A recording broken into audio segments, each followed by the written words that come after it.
Saya melihat dari berbagai macam tarekat di Indonesia yang punya lembaga dakwah khusus, namanya lembaga dakwah, hanya Pondok Pesantren Suryalaya. Karena ada aura, betul, ada aura dari zikir yang dia lakukan begitu kan. Maka dalam organisasi kita LDTKN Pondok Pesantren Suryalaya DKI Jakarta itu lengkap, sudah ada mubalignya, ada muadibnya, ada muharriknya gitu. Khairun nas anfa'uhum linnas. Sebaik-baik manusia adalah yang paling bermanfaat untuk manusia yang lain. Assalamualaikum warahmatullahi wabarakatuh. Waalaikumsalam warahmatullahi wabarakatuh. Wassalatu wassalamu ala rasulillah wa ala alihi wa ashabihi wa mawala. Apa kabar Sobat TKN News dimanapun semuanya berada ya. Mungkin bisa jadi ada yang di depan laptop, ada yang di depan handphone. Hari ini kita spesial nih menghadirkan Ketua LDTKN DKI Jakarta Al-Mukarram wal Muhtaram Haji Handri Ramadian SEMM. Assalamualaikum Ji. Waalaikumsalam warahmatullahi wabarakatuh. Sehat Ji ya? Sehat, alhamdulillah Ustaz TF, luar biasa. Batiknya bagus banget Ji. Masya Allah.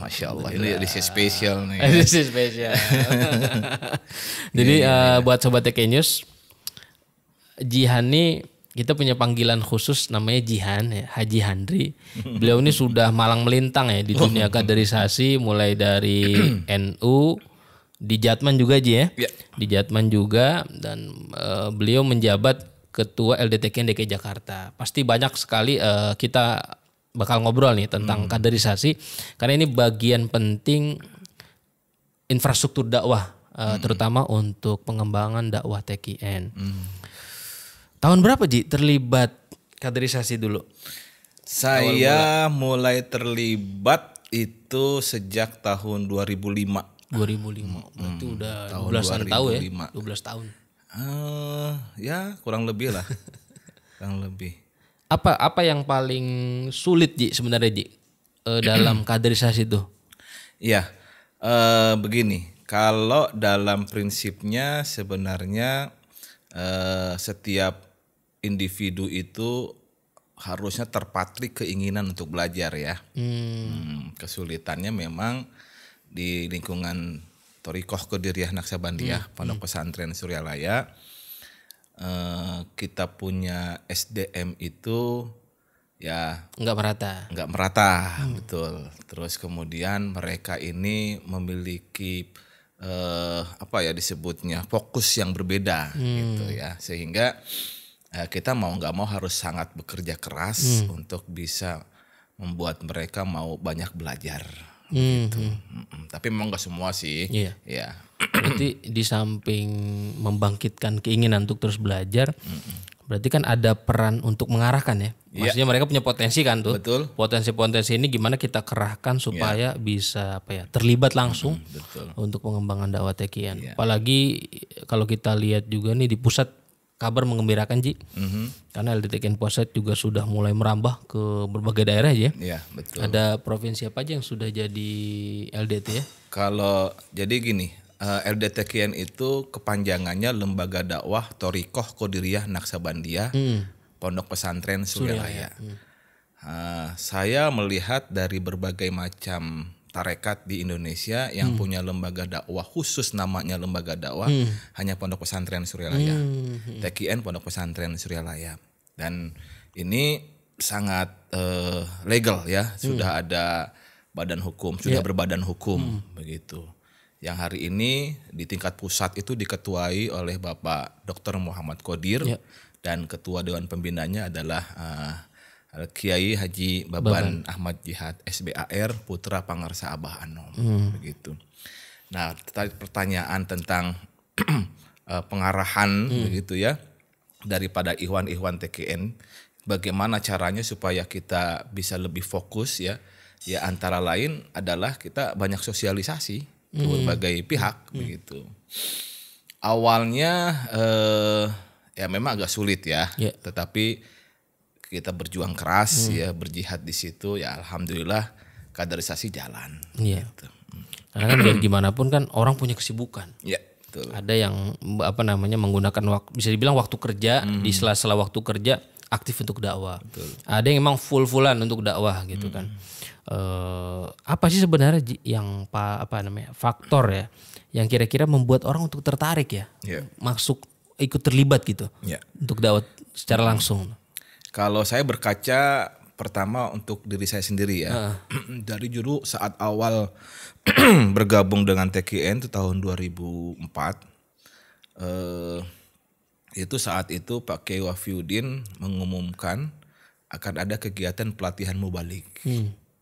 Saya yang baru talkin saat itu dan mempunyai keinginan memang pada saat itu untuk banting setir dari aktivitas sebelumnya di bidang perbankan, ya, tapi hati nurani sudah terpanggil untuk di bidang dakwah, menjadi istilahnya gayung bersambut begitu, sebuah keinginan yang lama didambakan begitu, ingin terjun tapi sepertinya belum pede.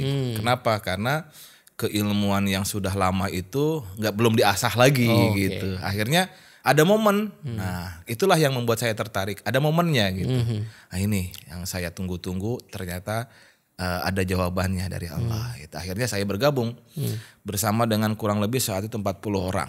40 orang peserta lainnya yang mereka itu adalah memang aktivis-aktivis TKN pada tahun itu.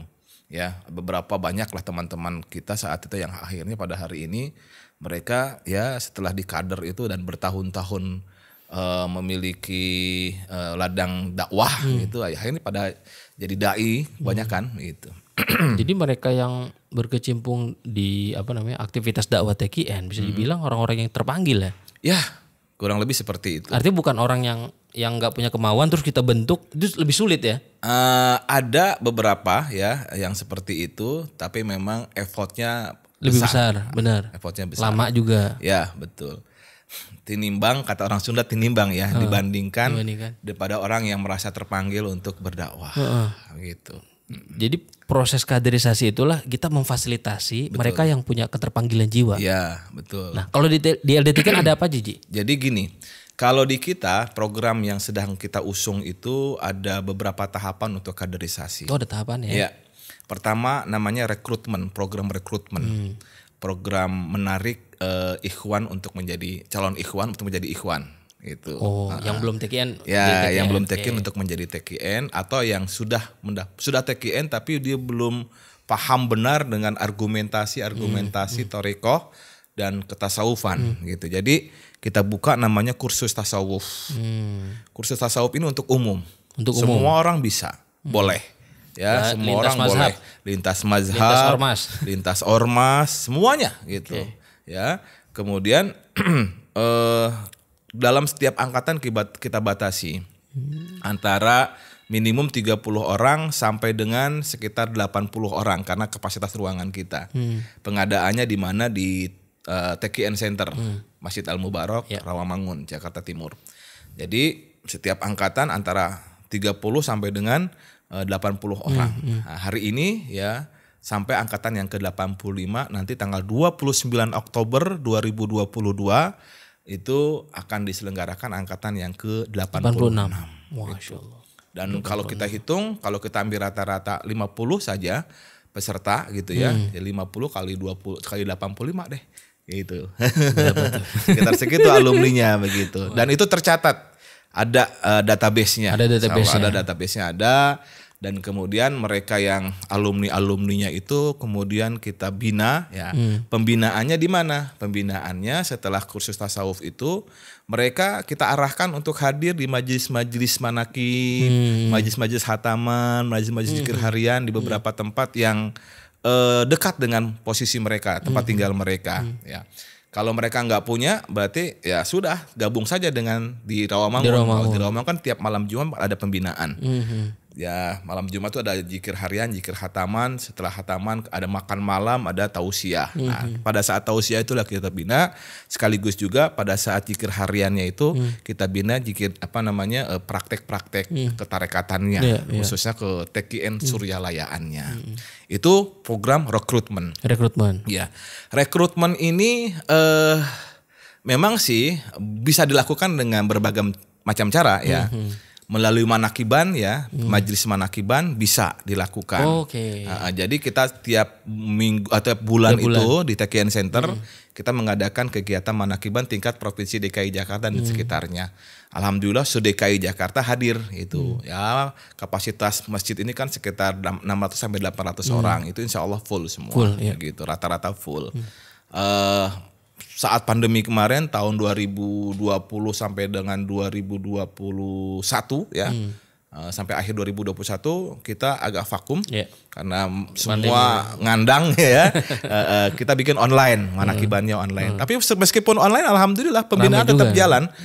Sampai-sampai kemudian karena kita buka online, manakiban pun dari luar DKI Jakarta pada hadir ya. Yang namanya online kan bisa diakses dari mana, bahkan dari Australia juga hadir, dari Sydney hadir, kemudian dari Mesir juga hadir, dari Arab Saudi hadir, kemudian dari Malaysia hadir, Singapura hadir begitu. Jadi alhamdulillah gitu ya.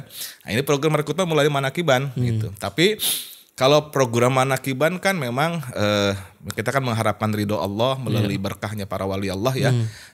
Kemudian ya program manakiban kan mereka ikut dengar makan manakib, kemudian argumentasi secara khusus yang menjadi pertanyaan-pertanyaan mereka belum terjawab secara detail gitu. Akhirnya melalui kursus tasawuf lah.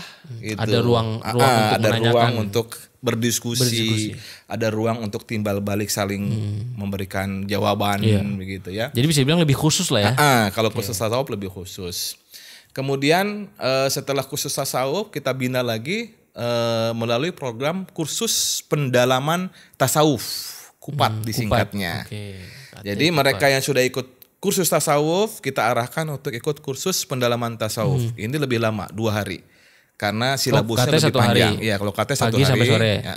Kalau KUPAT kursus pendalaman tasawuf 2 hari. Karena materinya lebih dalam, masuk kepada bagaimana pelaksanaan bertarekat melalui TKN Suryalaya. Kemudian bagaimana dia memunculkan mahabbah kepada wali mursyid, mengetahui adab-adab dengan antara diri dia dengan mursyid, kemudian juga mengetahui konsep-konsep ketasawufan secara lebih detail. Dia nanti diarahkan mampu membedakan apa itu tasawuf, apa itu sihir. Nah, itu kan harus dibedakan tuh antara tasawuf dengan sihir.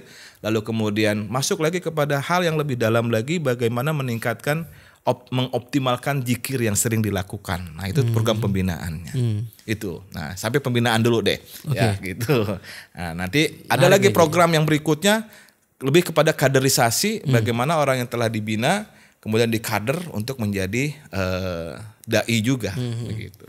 Berarti kalau KUPAT ini alumni KT? Ya, rata-rata alumni KT karena di dalam persyaratannya itu harus menempuh kursus tasawuf dulu. Gitu. Tetapi juga tidak menutup kemungkinan atau bahkan membuka kesempatan bagi mereka yang belum pernah ikut KT tapi pernah talqin zikir. Jadi dimudahkan. Gitu. Yang pernah ikut manakib, dapat talqin zikir, boleh ikut KUPAT. Boleh ikut KUPAT. Berarti ikhwan ya. Ikhwan. Itu khusus ikhwan. Khusus di pendalaman TKN Suryalaya. Betul. Kalau KT ini lebih ke masih umum gitu ya. Umum, betul. Untuk penguatan bahwasanya bertarekat ini ada dasarnya. Oke. Menarik, Ci. Iya. Dan ada 86 angkatan, kalau kali 5 aja kan udah sekitar berapa tuh? 400-an. Lebih, hampir 500-an. 500, hampir 500. Hampir 1000 lah kurang lebih. Masya Allah. Dan ini masih apa Ji, bentuk pembinaan ini apa? Online apa, WA atau bagaimana? Ya. Ada grup-grupnya ya? Jadi betul. Jadi pembinaan pasca mereka mengikuti kursus tasawuf, kita bikin WhatsApp group. Di WhatsApp group itu kemudian mereka yang masih banyak pertanyaan, kita berdiskusi di situ ya. Dan mereka bergabung dengan para pendahulu-pendahulu yang sudah mengikuti kursus sebelum-sebelumnya, para alumni-alumni gitu. Jadi saling berinteraksi lah gitu. Itu melalui WhatsApp group. Tetapi juga ada pembinaan melalui majelis-majelis zikir di beberapa tempat di sekitar DKI Jakarta. Nah, kan kita kerjasama dengan para ketua LDTKN 5 wilayah kota, dengan Jakarta Pusat, ini Jakarta ada Iwan Utara, baru nih, tolong di betul ini. Ya. Jakarta Barat, Jakarta Timur dan Jakarta Selatan itu. Jadi kita koordinasi dengan para ketua itu nih si Anu nih tinggalnya di ini, tolong dilakukan pembinaan atau yang nggak usah turun langsung pembinaan, datang saja Anu si Anu ini alumni ini untuk ke majelis yang berdekatan dengan domisili masing-masing dan itu dibina gitu. Kadang kan namanya Ikhwan baru belum kenal sama tempat baru itu kan agak rasa-rasa sungkan gitu kali. Betul, ya. Jadi makanya harus diinin dulu ya dari awal tuh udah diingetin ya. Betul. Nanti mau ada yang datang nih gitu ya.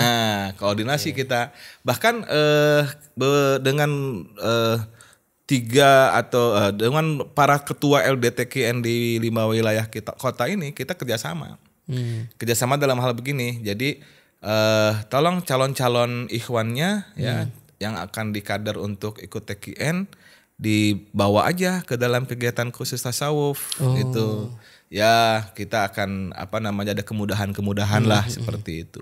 Bahkan awal September yang lalu kita kerjasama dengan LDTKN Jakarta Pusat. Kita bikin kegiatan sejenis kursus tasawuf yang kita beri judul pelatihan manajemen kolbu gitu ya. Dan itu selama 1 hari mereka menghadirkan 200 orang kurang lebih dan ditalkin, dapat pembinaan, dapat paparan dalam kursus tasawuf itu dan alhamdulillah pembinaannya oleh teman-teman di Jakarta Pusat dilakukan. Dan menariknya kegiatan ini ya sebenarnya kita LDTKN ini kan mengadopsi kegiatan yang sudah dilakukan oleh Yayasan Serba Bakti Pondok Pesantren Suryalaya periode Pak Kiai Haji Wafiuddin ya sejak tahun 2009 dan disambung dengan periode yang kedua tahun 2014 sampai dengan 2020 sampai 2019 lah. 2019. Ya. Nah, terus karena saya saat itu menjadi sekretaris ya dan mempunyai tanggung jawab untuk melakukan pembinaan SDM sumber daya manusia, akhirnya kita lanjutkan karena ini adalah hal yang baik ya, hal yang bagus. Kemudian kita lanjutkan kegiatan tersebut itu.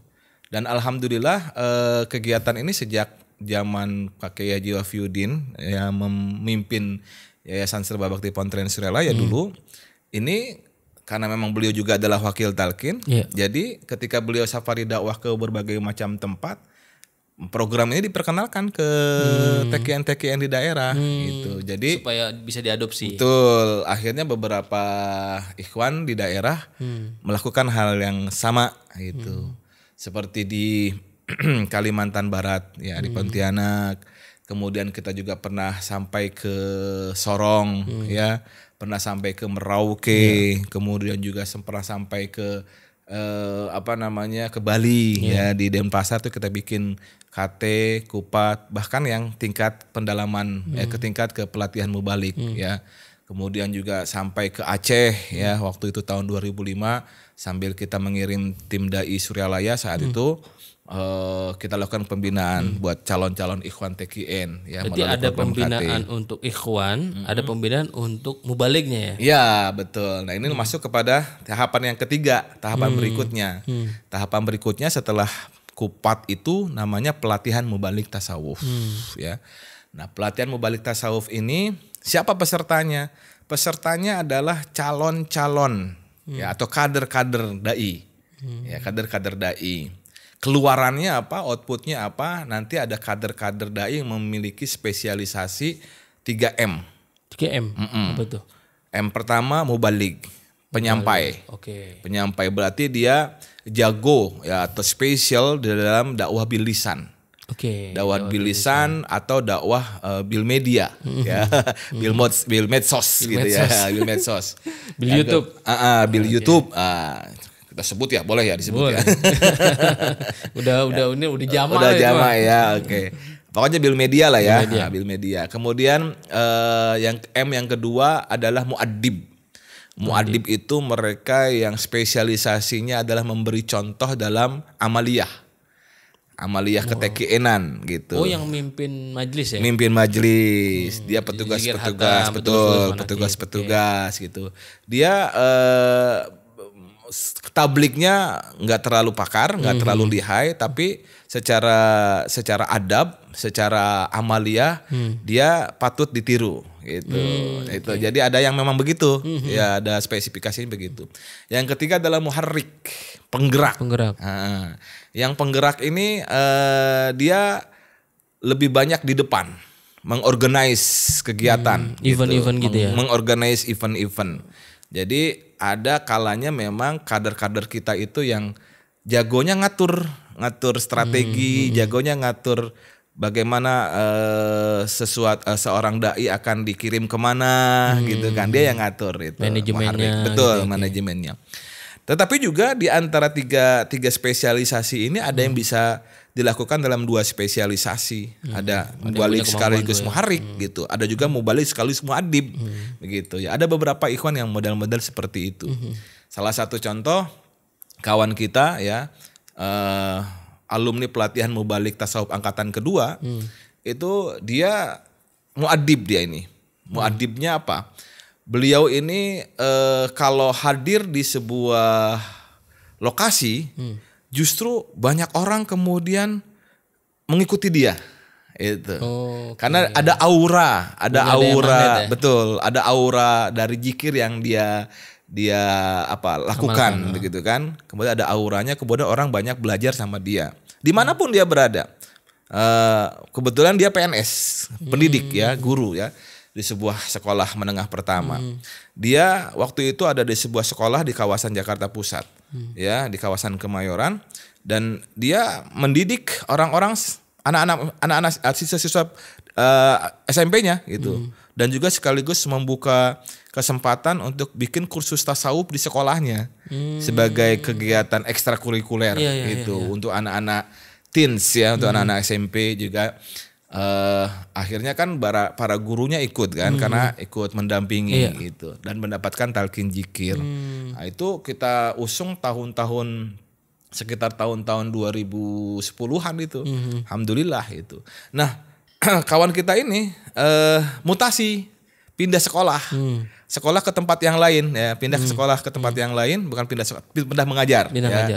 Pindah mengajar, dan di sekolah itulah kemudian beliau perkenalkan juga TKN. Di rumahnya dimanapun dia berada selalu ngajak orang TKN. Ya begitu. Nah itu tipe-tipe muadib namanya. Tipe muadib sekaligus juga muharrik, karena dia menggerakkan orang untuk ikut gitu. Dia lebih ke dakwah bilhal ya. Ya, dakwah bilhal. Dan akhirnya ternyata dia juga seorang penyampai juga, seorang mubalik juga. Ke belakangan hari. Ya, lengkap belakangan hari. Karena apa? Karena setelah sekian belas tahun dia banyak membina ikhwan, kemudian berlatih berbicara, akhirnya semuanya menjadi penyampai juga, jadi mubalik juga gitu. Muadib, muharrik, mubalik. Betul. Tiga-tiganya penting Ji ya? Penting sekali itu. Karena biar bagaimanapun 3 elemen tadi tuh, muadib, muharrik, sama mubalik ini harus tetap dikelola. Nah, betul. Ini gimana cara ngelolanya Ji? 3 elemen ini. 3 elemen ini kita kan sebagai instruktur ya. Ya karena kan di dalam kegiatan pelatihan mubalik tasawuf itu mata kita peka nih. Ya, rasa mata kita juga peka nih, siapa orang spesialisasi di sini, spesialisnya di sana, spesialisnya di sana. Jadi dibuat ini ya, ada datanya. Ada datanya. Kan silabusnya juga nanti kan ada kaitannya dengan itu. Ada kaitannya nanti kan kita kalau di pelatihan mubalik itu biasanya kita pancing mereka untuk berbicara. Ya. Kalau berbicara ketahuan ya, cara bicaranya ketahuan. Kemudian dalam kegiatan itu juga ada kita memimpin zikir, acara memimpin zikir, riadoh harian. Kelihatan nih siapa yang fasih, siapa yang rajin, siapa yang istiqomah. Nah ini cocok jadi muadib. Lalu kemudian kalau untuk mendeteksi apakah dia seorang muharrik atau bukan, kita kan latihkan kepada mereka itu kegiatan bagaimana mengelola sebuah kegiatan, mengelola sebuah event gitu. Ketika dia bagus dalam pengelolaan sebuah event, nah berarti ini salah satu kader tipe muharrik gitu aja. Jadi dalam kurikulum pelatihan mubalik tasawuf itu seperti itu. Yang paling banyak diperlukan yang mana Ji? Tiga-tiganya penting. Tiga-tiganya penting ya? Tiga-tiganya penting karena ini menjadi 3 in 1 lah istilahnya begitu. Sebenarnya menjadi 3 in 1.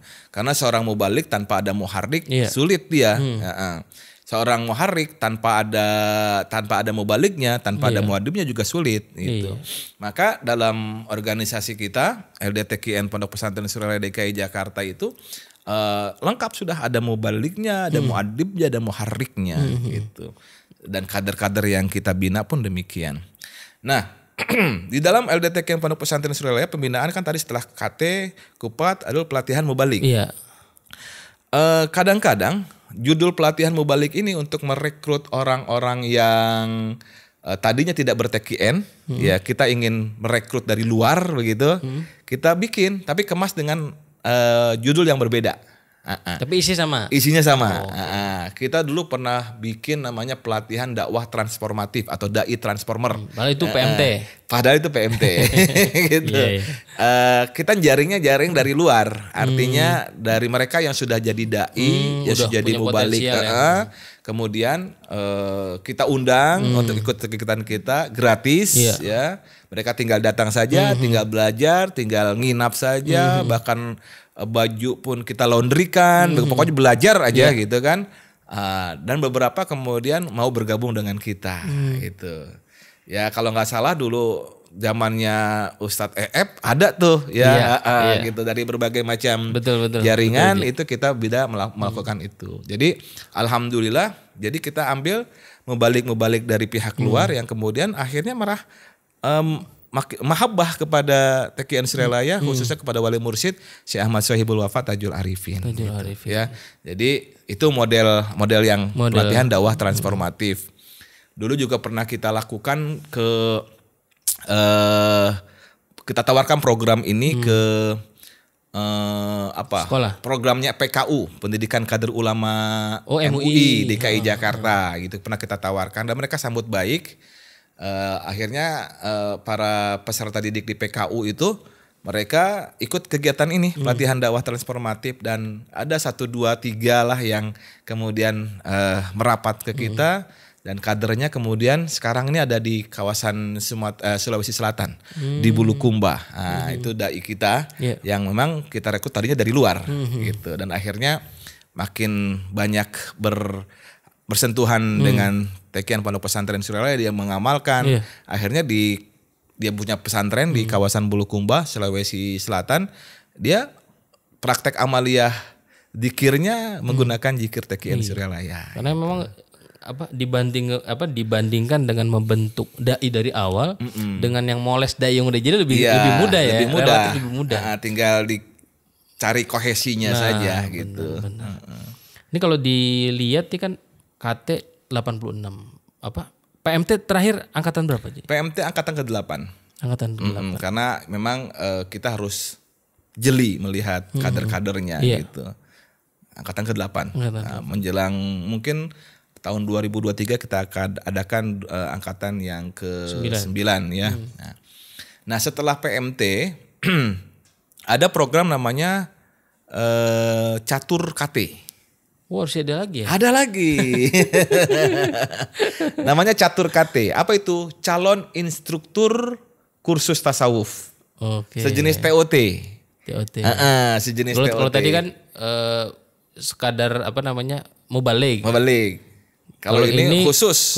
Berarti ya, lebih ke mubalik instruktur ya? Ya, lebih ke instruktur, lebih ke penyampai, Nah, nanti kita kader ini. Orang-orang ini yang kemudian dia akan menjadi instruktur kursus tasawuf di berbagai tempat itu.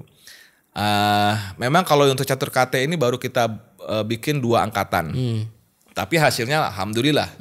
Jadi selain ya saya ya memang dibina oleh Kiai Afiuddin untuk menyelenggarakan kegiatan KT, bahkan kemudian akhirnya menjadi instruktur di KT, kemudian ya itu melalui proses-proses yang terjadi secara alamiah lah gitu. Dan beliau memang mengkader kita itu langsung istilahnya dijorogin, kata orang Betawi gitu ya.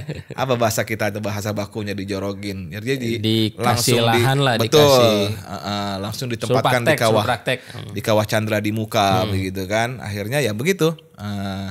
Jadi alhamdulillah ya, yang dikader oleh beliau ini sudah banyak tumbuh ya.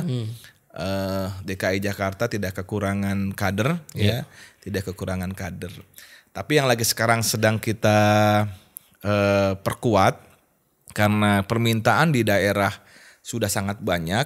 Sangat banyak. Banyak karena Pak Kiai Wafiuddin berkeliling ke daerah-daerah itu, beliau melihat bahwa daerah sebenarnya membutuhkan kurang kader gitu. Iya.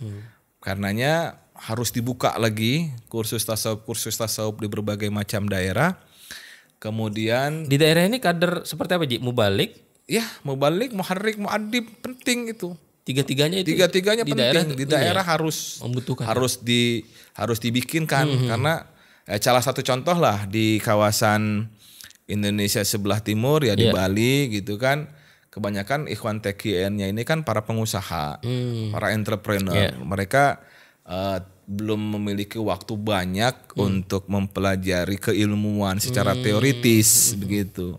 Karenanya mereka membutuhkan. Nah, ini akhirnya ya kita bikin tuh di sana waktu itu khusus tasawuf, khusus pendalaman tasawuf, pelatihan mubalik tasawuf, nah gitu. Pertanyaannya mungkin apakah kita sejalan dengan program yang sedang digalakkan oleh pusat? Tentu sejalan. Kenapa? Pusat kan sekarang mengadakan upgrading. Kalau kita lihat upgrading itu lebih sebenarnya kepada ikhwan. Kalau khusus tasawuf kan rekrutmen dari umum menjadi ikhwan gitu. Kalau upgrading kan upgrading tuh udah ikhwan ya? Udah ikhwan. Syaratnya kan udah talqin gitu, upgrading gitu ya. Jadi sejalan. Mereka yang udah ikut khusus tasawuf kita arahkan untuk ikut upgrading. Jadi bisa memperkaya lagi ya. Betul. Yang sudah ikut upgrading bisa ikut KT, yang KT bisa ikut. Betul.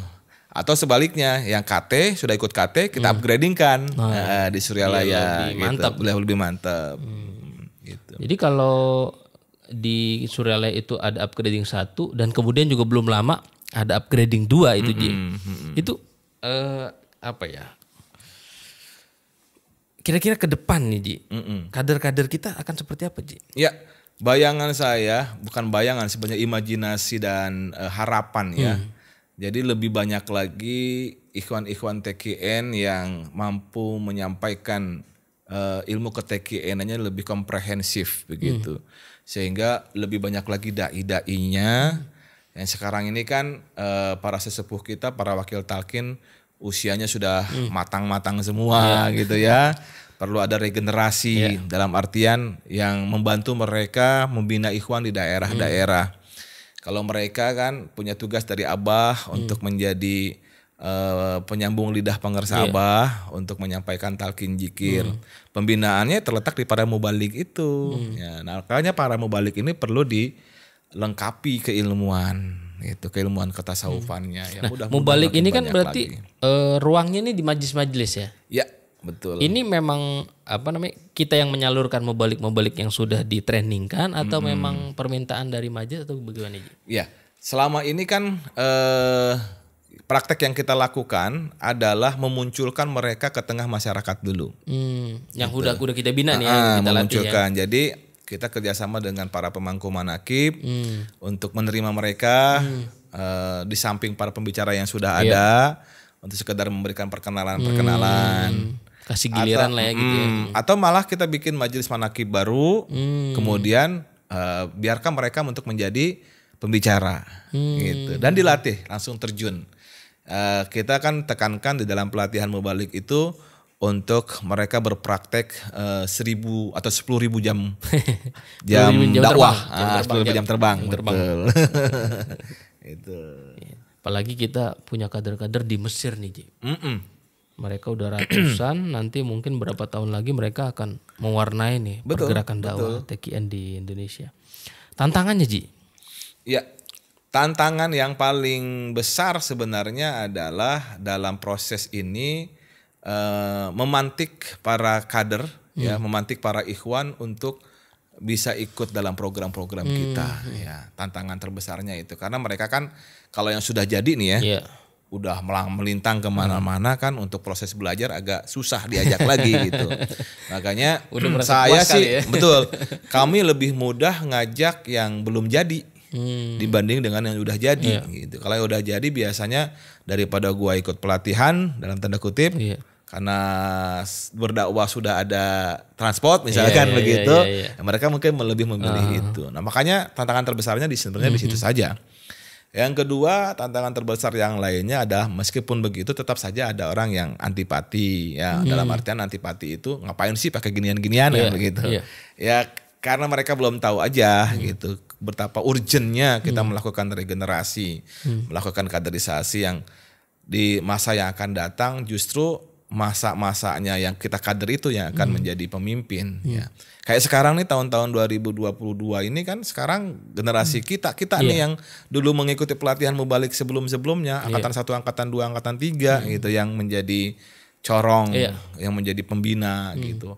Itu kita lakukan saya tahun 2005 ya, tahun 2005 ikutnya itu kan udah 2005 2015 sekarang udah mau 20 tahun kan, udah sekitar 18 tahunan gitu. Jadi akhirnya setelah 18 tahun itu kader-kadernya Pak Kiai Wafi yang jadi corong di DKI Jakarta. Contoh ya saya misalkan ya Ustadz Andika Darmawan, Ustadz Abdul Latif ya kan, kemudian Ustadz Nursidin yang saya sebut tadi sebenarnya namanya Ustadz Nursidin tuh namanya ya.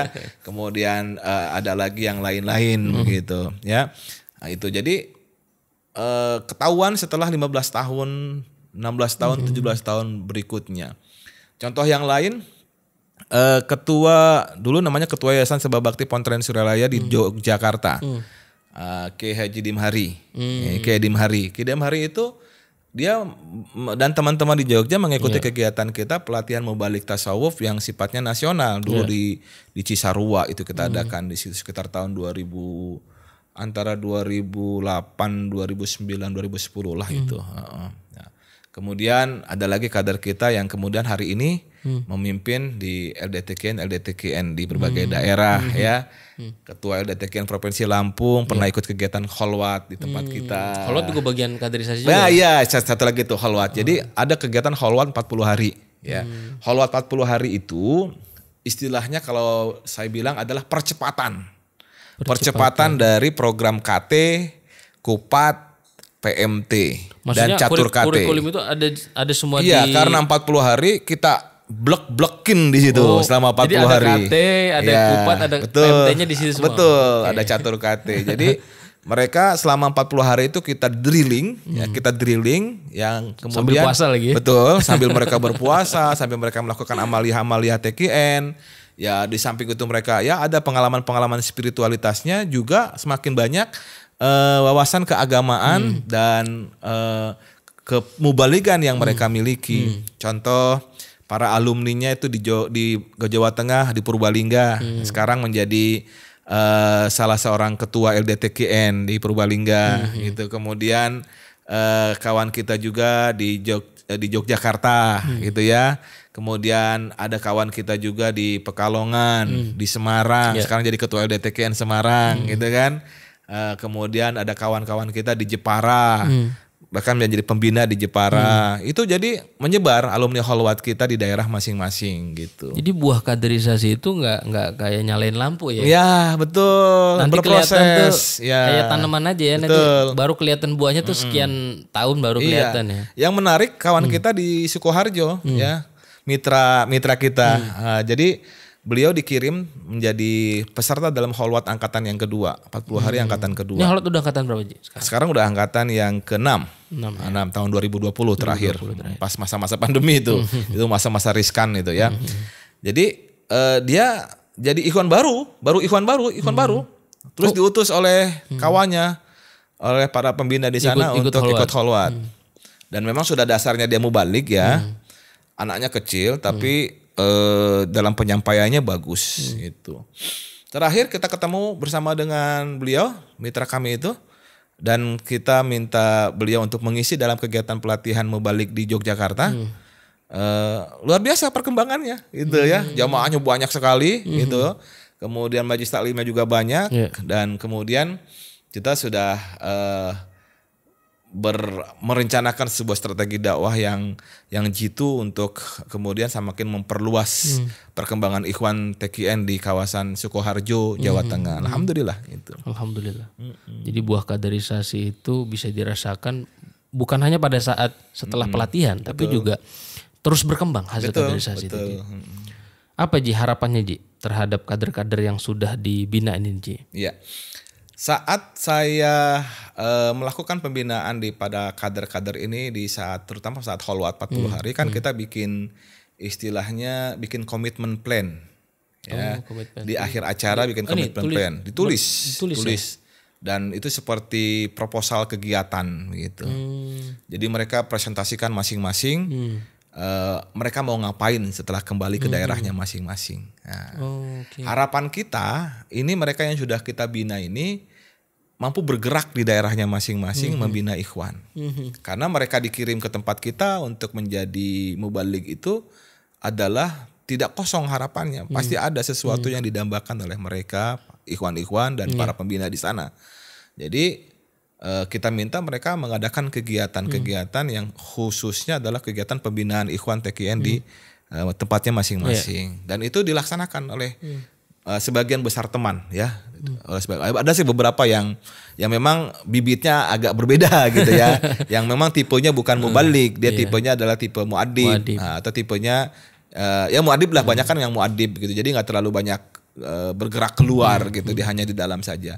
Meskipun demikian yang tipe muadib itu justru banyak juga pengikutnya ya, banyak juga yang apa disebutnya followernya gitu. Artinya di daerah masing-masing dia sangat dituakan, sangat diseniorkan ya di beberapa tempat gitu. Alhamdulillah nih Ji. Kita jadi dapat gambaran bagaimana sebetulnya proses kaderisasi itu proses yang panjang, proses yang penuh dinamika, ada tahap, ada periodisasi dan juga tantangan yang pelik juga tadi Ji, bisa dibilang. Luar biasa. Dalam beberapa session ya, dalam proses rekrutmen, proses pembinaan, ya ada saja dinamikanya. Dan semua kita serahkan kepada Allah. Kita udah berusaha, udah maksimal kita berusaha, lalu bermunajat kepada Allah, hasilnya diserahkan kepada Allah saja. Gitu. Ya beberapa ada yang mungkin dalam kegiatan itu bibitnya berbeda yang sedang kayak kita harapkan gitu. Jadi inputnya berbeda, input SDM-nya. Misalkan kita punya keinginan bahwa mereka sudah fasih dalam bisa baca kitab kuning atau fasih dalam paling tidak berpidato tentang hal-hal yang umum. Tapi pada saat hari H-nya tidak ada yang kita harapkan. Nah, berarti kita tinggal turunkan grade pembinaannya gitu. Jadi di saat itulah terjadi dinamika seperti itu. Dan ya semuanya itu kita serahkan kepada Allah. Kita bermunajat kepada Allah, mohon bimbingan dari Allah, dari Rasulullah, dari para wali mursyid sehingga nanti keluarannya ini menjadi ya happy ending lah. Bagus di akhirnya gitu. Karena organisasi tanpa kaderisasi bisa mati. Betul sekali, betul. Makasih nih Ji sudah berbagi di podcast. Insyaallah mudah-mudahan bermanfaat. Teman-teman Ikhwan TKN semuanya bisa. Dan saya juga berharap Kang, ini bisa diduplikasi oleh LDTKN di berbagai daerah. Ya. Terakhir kita turun ke kawasan Jawa Barat, ke Bandung Barat ya. Kita perkenalkan program LDTKN Provinsi DKI Jakarta dan mereka menyambut baik gitu. Kemudian teman-teman kita yang kita kader juga di Kalimantan Barat ya, insyaallah sekarang menjadi ketua LDTKN Kalimantan Barat. Itu beliau luar biasa nih, orangnya luar biasa. Namanya Pak Bilal ya, orang biasa ya, luar biasa. Beliau orang Dayak asli tapi Muslim ya, Muslimnya pun belum lama, mualaf itu, tapi giroh dakwahnya luar biasa. Jadi kader kita di Kalimantan Barat itu beliau mendatangkan wakil talkin untuk datang ke tempat dia, masuk ke pedalaman dan membina calon-calon ikhwan di sana, ditalkin dan kemudian makin menyebar itu. Dan saya sebagai istilahnya mentor di Kholwat 40 hari waktu beliau ikut, sering diajak konsultasi sama beliau. Gimana nih Ustadz? Dibilang, ayo lah, saya bilang begitu. Jalan terus, lanjutkan gitu program dakwah ini gitu. Dan di tempat-tempat yang lain insyaallah lah ya. Mudah-mudahan para kader-kader itu bisa bergerak gitu dalam koridor ketekian surelayaan dan kemudian mempunyai misi khairun nas anfa'uhum linnas. Sebaik-baik manusia adalah yang paling bermanfaat untuk manusia yang lain. Kemarin di Jogja kalau nggak salah ada materi khusus ISF tuh. Maksudnya gimana tuh? Iya, jadi ini penting. ISF itu kan Islamic Social Finance ya. Jadi keuangan berbasis keuangan Islam, keuangan sosial berbasis Islam. Itu tentang zakat dan wakaf sih lebih penting lagi. Dan itu sebenarnya para dai kita harus lebih peka terhadap kondisi ini karena dalam kegiatan dakwah itu yang namanya fulus itu memang menjadi karomah itu. Modal perlu bensin. Betul. Kalau dalam dulu wali-wali Allah kan modal perlu bensin. Dakwah perlu modal. Bensin, perlu modal ya. Jadi waliullah itu zaman dulu itu kan kalau dakwah dia bisa berjalan di atas air, bisa terbang, katanya kan begitu, quote and quote gitu ya. Zaman sekarang ya dengan karomahnya dengan uang itu, jadi dia bisa berjalan di atas air kalau dia naik kapal laut. ATM-nya penuh. Betul gitu. Jadi perlu di daerah-daerah itu membuat model dakwah social finance lah, melek social finance, terutama melek bagaimana fundraising dalam hal wakaf dan zakat. Gitu. Jadi kalau dari ikhwan untuk ikhwan kembali ke ikhwan itu luar biasa ini ya. Jadi mudah-mudahan di daerah-daerah tuh melek, kemudian sudah mulai banyak mereka yang memiliki sertifikasi sebagai wakif, sebagai nazir, sebagai amil, lagi sertifikasi sebagai amil, begitu. Sebagaimana kan Kang EF juga udah dapat sertifikasi tentang nazir wakaf ya, itu penting ya di beberapa daerah. Kemudian mudah-mudahan ya mereka semua itu bergerak bersama gitu, bergerak bersama. Kalau di Jakarta ada namanya Koperasi Nasuha. Itu sudah kita usung sejak tahun 2016, mulai beroperasi tahun 2017. Insya Allah lah dalam 5 tahun perjalanan ini sekarang Koperasi Nasuha ada keuntungan lah sedikit demi sedikit. Alhamdulillah. Gitu. Dan sudah banyak tergabung para ikhwan kita dan mereka terberdayakan dengan hadirnya Koperasi Nasuha. Nah, mereka yang bergabung di Koperasi Nasuha, mereka punya pesantren, punya sekolah, kemudian memiliki kebutuhan untuk disupport secara dana. Ini ikhwan di berbagai daerah bisa gabung, Ji? Bisa sekali, bisa sekali. Mudah kali pendaftarannya, tinggal hubungi nomor tertentu, nomor WhatsApp-nya, nanti dikasih nomornya ya, Pak admin ya.